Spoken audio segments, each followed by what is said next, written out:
नमस्कार, मैं हूं अंकुर और आप देख रहे हैं सत्य हिंदी का न्यूज बुलेटिन। एक नजर अब तक की सुर्खियों पर। कांग्रेस से इस्तीफा देने के अगले ही दिन हरियाणा की वरिष्ठ नेता किरण चौधरी और उनकी बेटी श्रुति चौधरी ने भाजपा का दामन थाम लिया। भाजपा में शामिल होने के बाद किरण चौधरी ने कहा कि अब मैं भी भगवा रंग में रंग गई हूँ, लेकिन यही रंग चौधरी बंसीलाल का भी रंग था। हमने 20 साल पहले हरियाणा विकास पार्टी का कांग्रेस में विलय कर दिया था। आज मैं आपसे आह्वान करती हूँ कि आप कांग्रेस का झंडा छोड़कर भाजपा का झंडा उठा लें और हरियाणा विधानसभा चुनाव में लगातार तीसरी बार भाजपा की शानदार जीत सुनिश्चित करने के लिए आगे बढ़ते रहें। किरण चौधरी के बीजेपी में जाने से सिरसा सीट से सांसद कुमारी शैलजा काफी खफा दिखी। उन्होंने नाम लिए बिना पूर्व सीएम और कांग्रेस नेता भूपेंद्र हुड्डा पर निशाना साधा। शैलजा ने कहा कि मां बेटी के साथ अन्याय हुआ। कुमारी शैलजा ने कहा कि चौधरी बीरेंद्र सिंह के साथ भी इंसाफ नहीं हुआ। पार्टी में बहुत ऐसे नेताओं के साथ ऐसा ही व्यवहार हुआ है। कांग्रेस के प्रभारी दीपक बाबरिया का बर्ताव भी किरण चौधरी और उनकी बेटी के साथ अच्छा नहीं था। पार्टी के अंदर चल रही बातों को पार्टी हाईकमान के समक्ष रखी जाएंगी। बता दें, हरियाणा में 2 गुट कांग्रेस में बने हुए हैं और इसका असर कांग्रेस को विधानसभा चुनाव में झेलना पड़ सकता है। लोकसभा चुनाव के नतीजों के बाद बीजेपी में भारी मंथन का दौर चल रहा है। कई राज्यों में पार्टी के हार ने कई सवाल भी खड़े कर दिए हैं। इन सब के बीच पश्चिम बंगाल बीजेपी में हलचल देखने को मिल रही है। आज बुधवार को बीजेपी ने अभिजीत दास उर्फ बॉबी को कारण बताओ नोटिस जारी किया। उन्होंने टीएमसी के महासचिव अभिषेक बनर्जी के खिलाफ डायमंड हार्बर से चुनाव लड़ा था। इससे पहले पश्चिम बंगाल के मुख्यमंत्री ममता बनर्जी और बीजेपी के सांसद अनंत राय महाराज की मुलाकात से भी बंगाल की राजनीति गरमाई हुई है। ममता बनर्जी ने अनंत राय से उनके आवास पर मुलाकात की। उन्होंने भी गर्मजोशी के साथ बंगाल के सीएम का स्वागत किया। इन सभी चीजों को ध्यान में रखते हुए कहा जा रहा है कि बंगाल में बीजेपी में बिखराव की शुरुआत हो चुकी है। दिल्ली की राउज एवेन्यू कोर्ट ने सीएम अरविंद केजरीवाल की न्यायिक हिरासत 3 जुलाई तक के लिए बढ़ा दी है। इसके साथ ही आबकारी नीति मामले में आरोपी विनोद चौहान की हिरासत भी बढ़ा दी गई है। दोनों की हिरासत की अवधि समाप्त होने के बाद बुधवार को उन्हें वीडियो कॉन्फ्रेंसिंग के जरिए कोर्ट में पेश किया गया था। दिल्ली में पानी का जबरदस्त संकट पैदा हो गया है। इसे लेकर दिल्ली के जल मंत्री आतिशी ने प्रधानमंत्री मोदी को चिट्ठी लिखी है। आतिशी ने बताया कि मैंने प्रधानमंत्री मोदी को चिट्ठी लिखकर विनम्र निवेदन किया है कि वो दिल्ली के लोगों को पानी दिलवाएं, चाहे हरियाणा से पानी दिलवाएं या कहीं और से, लेकिन किसी भी तरह से पानी दिलवाएं। अगर 21 जून तक दिल्ली को अपने हक का 100 MGD पानी नहीं मिला तो मुझे पानी के लिए सत्याग्रह शुरू करना पड़ेगा।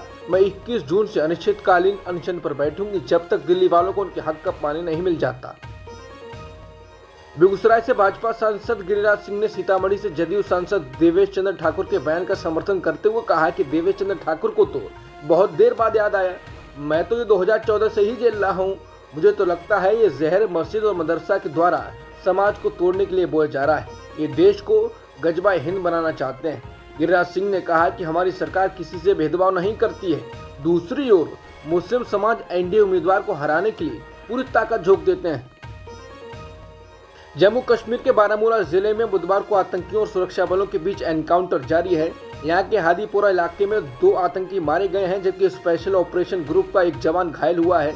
हादीपुरा में पुलिस और सेना की ज्वाइंट टीम ने आतंकियों को ढूंढने के लिए एक सर्च ऑपरेशन जारी किया था। जैसे ही सुरक्षा बल आतंकियों की छिपने की संदिग्ध जगह पर पहुंचे, आतंकियों ने उन पर फायरिंग शुरू कर दी। उत्तर प्रदेश में अपराध का ग्राफ तेजी से ऊपर जा रहा है और अब मॉब लिंचिंग भी शुरू हो गई है। अलीगढ़ के गांधी पार्क स्थित मामू भांजा इलाके में चोरी के शक में भीड़ ने मोहम्मद फरीद उर्फ औरंगजेब की पीट कर हत्या कर दी।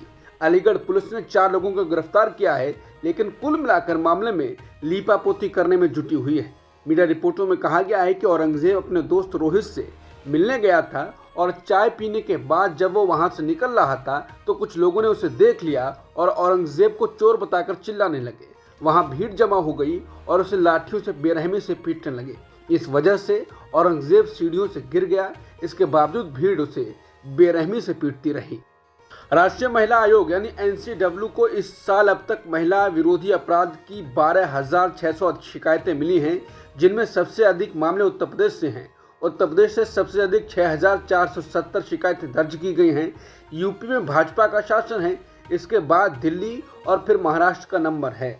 NCW के आधिकारिक आंकड़ों के अनुसार ज़्यादातर शिकायतों में घरेलू हिंसा के अलावा अन्य उत्पीड़न भी शामिल हैं। इसमें कहा गया है कि इस श्रेणी में 3,107 शिकायतें प्राप्त हुई हैं। बिहार के अररिया में मंगलवार को एक निर्माणाधीन पुल का एक हिस्सा ढह गया। सोशल मीडिया पर आए वीडियो में दिखता है कि करोड़ों रुपए की लागत से बकरा नदी पर बना कंक्रीट का पुल कुछ ही सेकंड में टूट गया। इस पुल पर राजनीति गरमाने की संभावना है। इसका अंदाजा इसी से लगाया जा सकता है कि सड़क परिवहन और हाईवे मंत्री नितिन गडकरी के कार्यालय ने सफाई जारी कर दी है कि अररिया में दुर्घटनाग्रस्त पुल का निर्माण केंद्रीय सड़क परिवहन मंत्रालय के अंतर्गत नहीं हुआ है।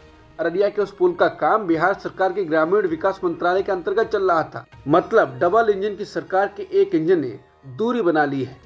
कांग्रेस महासचिव प्रियंका गांधी ने बुधवार को अपने भाई और कांग्रेस सांसद राहुल गांधी को उनके जन्मदिन के मौके पर विश किया। प्रियंका गांधी ने अपनी और राहुल की तस्वीर शेयर करते हुए लिखा, मेरे भाई को जन्मदिन की शुभकामनाएं, जिसका जीवन ब्रह्मांड और अन्य चीजों को लेकर दृष्टिकोण रास्ते को रोशन करता है। हमेशा मेरे दोस्त, मेरे सहयोगी, तर्कशील, मार्गदर्शक, दार्शनिक और नेता बने रहना। चमकते रहो, तुम्हें सबसे ज्यादा प्यार। प्रियंका की तरफ से जो तस्वीर शेयर की गई है वो एक राजनीतिक कार्यक्रम से जुड़ी हुई है। इसमें दोनों को मुस्कुराते हुए देखा जा सकता है।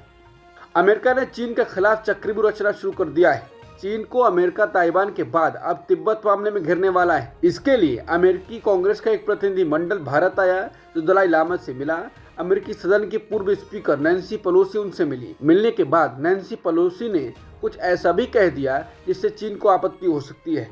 उन्होंने कहा कि परम पावन दलाई लामा ज्ञान, परंपरा, करुणा, आत्मा की पवित्रता और प्रेम के अपने संदेश के साथ लंबे समय तक जीवित रहेंगे और उनकी विरासत हमेशा जीवित रहेगी। लेकिन चीन के राष्ट्रपति तुम चले जाओगे और कोई भी तुम्हारी किसी भी चीज का श्रेय नहीं देगा।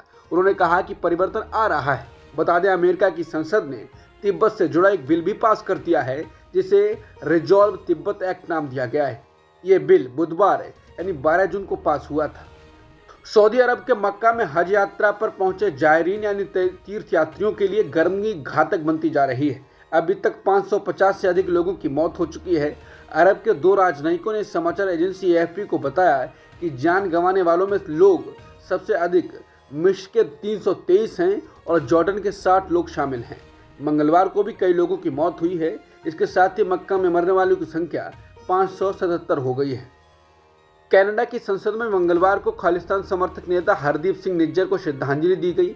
18 जून को कनाडाई संसद के हाउस ऑफ कॉमन्स के स्पीकर ग्रेग फर्गस ने कहा, सदन में सभी दलों के प्रतिनिधियों के बीच हुई चर्चा के बाद ब्रिटिश कोलंबिया में मारे गए हरदीप सिंह निज्जर के सम्मान में मौन रखने पर सहमति बनी है। इसके बाद सदन के सभी सदस्यों ने खड़े होकर कुछ देर के लिए मौन रखा। बता दें, हरदीप सिंह निज्जर की 18 जून 2023 को एक गुरुद्वारे की पार्किंग में गोली मारकर हत्या कर दी गई थी। इजरायल के प्रधानमंत्री बेंजामिन नेतन्याहू ने मंगलवार को बाइडेन प्रशासन पर हथियार और गोला बारूद नहीं देने का आरोप लगाया। उन्होंने कहा कि जब अमेरिका के विदेश मंत्री एंटनी ब्लिंकन इजरायल आए तो मेरी उनसे बात हुई थी। मैंने कहा कि अमेरिका ने जो युद्ध की शुरुआत से इजरायल का समर्थन किया उसकी प्रशंसा करता हूं, लेकिन मैंने उनसे कुछ और भी कहा। मैंने कहा था कि ये मेरी समझ से बाहर है कि पिछले कुछ महीनों से बाइडेन प्रशासन ने हथियार और गोला बारूद इजरायल भेजने में देरी की है। बता दें, बाइडेन प्रशासन ने गजा में आम नागरिकों की हत्या पर चिंता जताते हुए मई के बाद से हथियारों की आपूर्ति में देरी की है। अब तक की सुर्खियों में इतना ही। बाकी खबरों के लिए बने रहिए सत्यहिंदी.com के साथ।